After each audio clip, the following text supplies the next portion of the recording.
Hey Snapchat, it's Sunday afternoon. I'm going to try something a little bit different today. I'm going to talk about creativity and preparing for a big presentation. The reason I say different is I'm actually going to space out my set of snaps as my creative process evolves. The thing is, I have to give a keynote presentation in front of between 600 to 700 people on Tuesday, and I actually haven't started. I guess that would sound a bit stressful, but I do presentations all the time. I work well under pressure. Here's the thing. I've started in my head.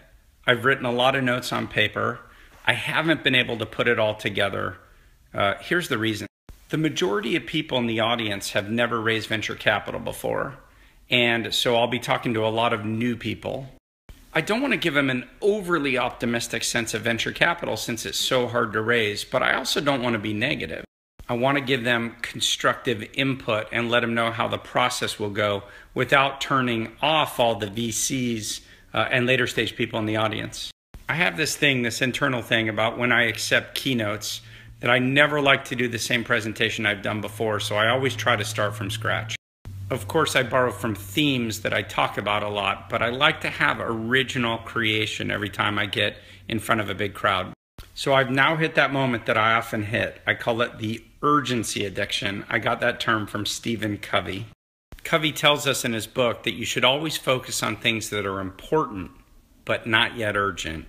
But people like me, especially people with ADD, we rise to the occasion of the urgency. That's the urgency addiction, and it drives my creativity.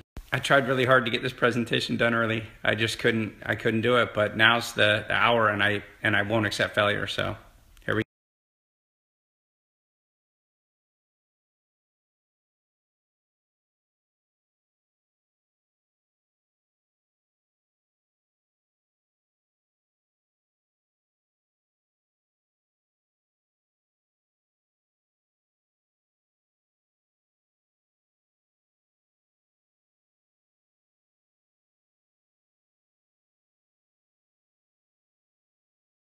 Okay, so I've cracked the basic structure of what I want to cover on the day.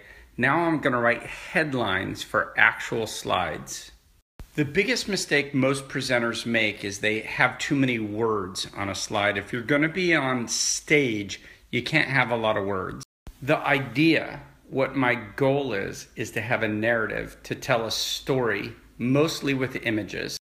If I get the images right, then the story tells itself, and I don't actually have to remember 20 lines per page. An image should be a way for me to tee up storytelling for stories I already know.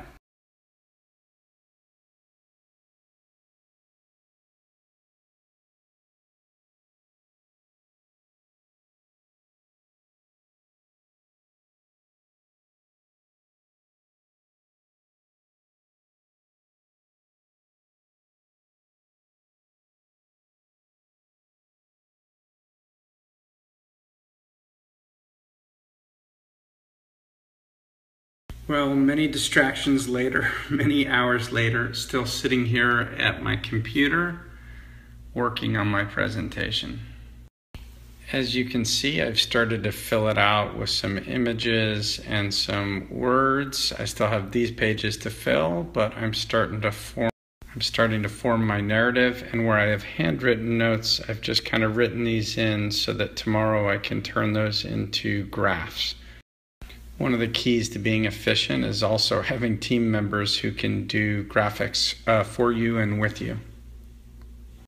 I think I have about 5 or 10 minutes before my wife kills me, so I'm gonna call it an evening until after my wife goes to sleep, and then I'll be back down here doing slides.